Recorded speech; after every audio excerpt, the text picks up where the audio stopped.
Hello, how are you? Today I'm going to tell you what happens to your body when you drink green tea every day, what the benefits are for your health, for longevity, for prevention, and even for the management of certain health conditions. You're going to love this video.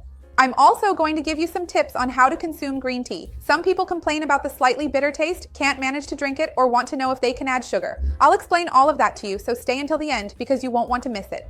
If you love tips on nutrition, health, and fitness, you'll love this channel. So go ahead and subscribe. Remember to turn on the notification bell to get updates. I post new videos every day and you're going to love them. If you enjoy these videos where I talk more about the benefits of certain foods and give tips on how to consume them, leave a like and I'll come back and make more videos like this for you. And if you have any suggestions for a food or tea you'd like to know more about, let me know down in the comments because I always read the comments and love taking them into account when preparing more great content for you. And tell me as well if you usually drink green tea in your daily life. Do you like green tea? Do you have any special blends? Do you drink it plain, with sugar, or with sweetener? How do you like to have it? Do you drink it cold or hot?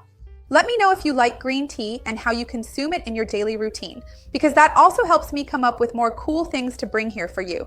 So let's start talking more about green tea, which is a tea that has already been widely studied by science. There are many good, high-quality scientific studies discussing the benefits of green tea, especially because when we talk about green tea, I think it's really important to start the video by explaining this, since it might seem obvious to some people, but no one is obligated to know everything. So, some people ask me in the comments of other green tea videos which green tea I'm talking about, whether it's parsley tea, basil tea, oregano tea, fennel tea. That's not it. That's not actually green tea. Those are infusions we make with other herbs. When we talk about green tea, we're specifically referring to a particular plant, which is called Camellia sinensis. So it's a plant, an herb, which is the tea herb, and when you roast this same plant, it becomes black tea. So when we talk about green tea, it's not just any tea that's green in color, it's this specific tea from Camellia sinensis. So the first major benefit of green tea, and there's no way not to start by mentioning this, is the large amount of antioxidant compounds that are naturally present in it. So, green tea ends up having a great antioxidant and anti-inflammatory capacity for our body, for our health. What stands out most when we think about green tea is epigallocatechin, which is a super potent antioxidant, very interesting for our body. And that's why many studies have already linked the consumption of green tea to improvements in various health problems, better skin, delayed aging, improved overall brain function, because it contains EGCG in a highly significant amount, which is really important. And because it has such a high concentration of antioxidants and anti-inflammatory compounds, it is very good for health, longevity, preventing premature aging, and broadly reducing the onset of diseases. Green tea can also help burn more fat by speeding up your metabolism, making you expend more energy at rest, which of course will help you lose weight and burn more fat. And there's also a very interesting detail about green tea. It helps mobilize more fat, making you burn more fat, especially when you're choosing which energy source your body will use during physical exercise or in your daily routine. So it helps mobilize more fat, causing you to burn more of your stores and reserves. Unlike other teas or infusions you might consume, which don't mobilize fat but just help reduce bloating, green tea is different. It not only helps reduce bloating, but it also really helps burn fat and specifically mobilize fat. Green tea naturally contains caffeine, so it helps with metabolism, fat mobilization, and also increases the feeling of satiety. That's why it's so interesting for those who want to lose weight. In addition, when you start drinking green tea daily, you usually should add 1 or 2 cups of green tea per day to get the benefits. So, you're adding another 1 cup or 2 cups of liquid to your day. Remember, we should never replace water with tea, infusions, or any other type of beverage. So, in this case, you would be adding green tea to your routine, and with that, you'd be increasing your liquid intake. And the more liquid we drink, the easier it is to lose weight, to support metabolic reactions, and the more you stimulate your kidneys to eliminate toxins and get rid of excess water in your body. So it also helps you to reduce bloating. So it ends up being very interesting for another aspect of weight loss as well, specifically for reducing bloating and improving metabolic processes. Green tea has also been proven, in particular, to significantly help improve insulin resistance in the body, helping to keep blood sugar levels more stable and regular because sometimes people really struggle with fluctuations in blood glucose levels.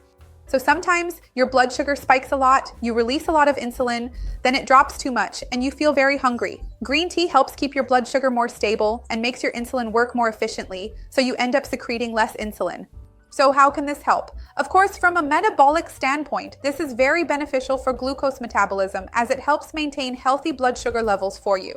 If you have prediabetes, if you have diabetes, or if you're trying to lose weight, because blood sugar levels are also very important for the weight loss process when they are at ideal levels.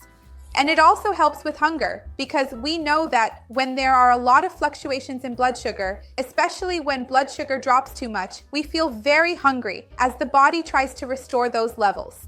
So once again, by contributing to the homeostasis of blood sugar and metabolic balance, it also helps with the weight loss process. Many studies have also been conducted discussing the role of green tea consumption in improving cardiovascular health. Studies have already shown that green tea can help lower total cholesterol and reduce bad cholesterol. We know that it contains, as I mentioned at the beginning, a large amount of naturally occurring antioxidants, and it has an anti-inflammatory role. So this also helps protect the heart, protect the arteries, and support the circulatory system. So if you're looking for a healthier heart, if you want to lower your cholesterol and want something to help you with that as well, drinking green tea every day can help you. But remember that green tea is not a miracle worker. There's no point in drinking a cup of green tea and when it comes to blood sugar, eating an entire chocolate cake or a whole pizza. If you drink a cup of green tea a day and think you can eat packaged potato chips or have that sandwich loaded with bacon, that's not how it works. We need to have a balanced diet, physical activity, good sleep. Remember, I have playlists here on the channel about diabetes and related topics, which can even help those who are pre-diabetic. I also have a playlist about cholesterol, how to control it, and a really cool one talking more about heart health, arteries, symptoms of problems, and I'll leave them down below in the description for you as well. Green tea can also greatly improve brain function. Several studies have found that it can enhance your brain's cognitive abilities, information association, memory improvement. As I mentioned, it prevents premature aging, and that's really good for your skin, your hair, and for helping us feel good day to day in terms of appearance. But obviously, when we talk about premature aging, what we're really most concerned about is our health. So it's more important for us to think about the development of diseases, or even prevention, or at least delaying their onset, because sometimes you have a genetic predisposition, you know what could happen to you. So if you can push that further into the future, it will be better for you, or even prevent it altogether in some cases. So green tea can help with this neurological aspect, with memory, and with good brain function.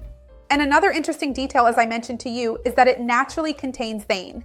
And some studies have already found that thein acts by reducing the inhibition of GABA, which is that neurotransmitter related to relaxation and reducing anxiety. And nowadays, many people are anxious, stressed, they drink coffee, can't sleep well, feel restless, experience palpitations, that feeling like your heart is about to jump out of your chest. And the person doesn't know if this is physiological from the coffee, which is very stimulating, or if it's anxiety. And they start to get anxious because of these physical symptoms. So usually, for people who are more sensitive to coffee, green tea works very well because thein has this ability to calm you down, even though it stimulates the brain and promotes fat burning. So if you're looking for something like that, but without interfering with your anxiety, green tea can be excellent for you. And another really cool benefit of green tea, which many people don't know about, is that it can reduce the amount of bad bacteria in your mouth, in the oral part of your body. Some studies have found that due to the antioxidants, catechins, and other bactericidal agents that are naturally present in green tea, there is a reduction in the amount of those bacteria that mainly cause cavities and bad breath. Of course, this does not replace brushing, flossing, and regular visits to the dentist, but consuming a food that can reduce the amount of these harmful bacteria in your mouth is always a good thing. Remember that I also have a video here on the channel talking about bad breath and how it can be related to your stomach and your digestion, and I'll leave it down below in the description for you. So, how should you consume it? If you liked green tea and want to include more of it in your daily routine, I'll tell you how to do that. Normally, green tea has a more bitter taste, and that's one of its characteristics, mainly because of the phenolic compounds present in it. So it's not a tea like chamomile that you just drink easily. It's bitter, but it's an acquired taste. If you already drink coffee without sugar, you're ahead of the game. You'll handle green tea just fine. If you don't drink coffee without sugar and are used to a sweeter taste, remember that you can always start by adding a bit of stevia to your green tea to help mask the bitterness and bring in some sweetness. Of course, ideally, you shouldn't add sugar, brown sugar, or anything like that because sugar is pro-inflammatory and we're trying to take advantage of the beneficial properties of green tea here. So it's really best if you try not to sweeten it with anything.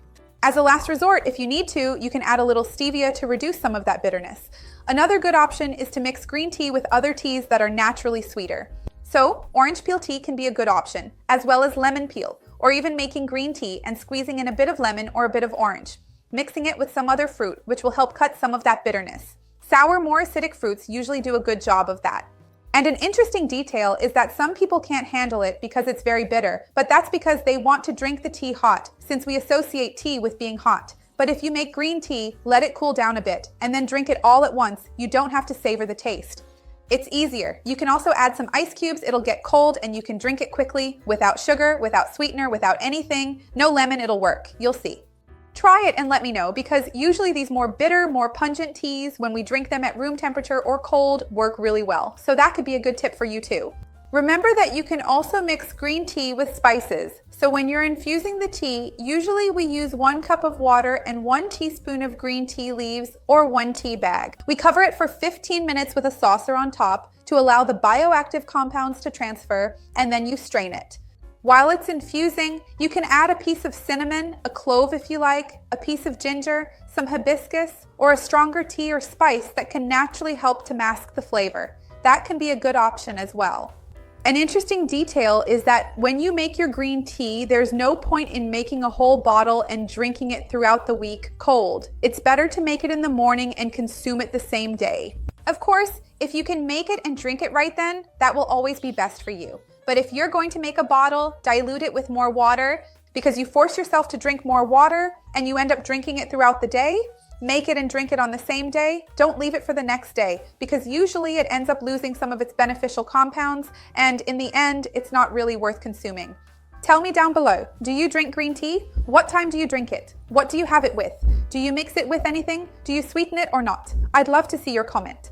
Give the video a like. That really helps me out. And share it with anyone who would enjoy it or who needs it. Let's work together to spread this chain of good, because that's what I want here on the channel.